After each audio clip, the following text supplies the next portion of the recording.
थोडा वेळ शांत बसा. आज स्वामी तुमच्यासाठी एक खूप मोठा आणि मनाला स्पर्श करणारा संदेश घेऊन आले आहेत. कधीकधी आपल्याला असं वाटतं की नशीब आपल्या बाजूने नाही. जे करतो ते अर्धवट राहतं, ज्याचं स्वप्न बघतो ते दूर जातं आणि मनात एकच प्रश्न येतो, माझंच का असं होतं? पण आज स्वामी सांगतात, तुला जे हवं आहे ते तुला मिळणारच आहे.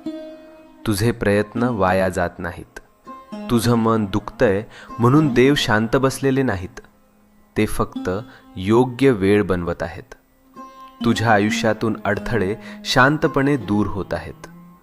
तुला दिसत नाहीये, पण परिस्थिती तुझ्या बाजूने फिरते आहे. ज्याला तू डिले समजतोस ते खरं तर प्रोटेक्शन आहे. तू विचार करतोस, मीच का स्ट्रगल करतोय? हे माझ्याच आयुष्यात का होतंय?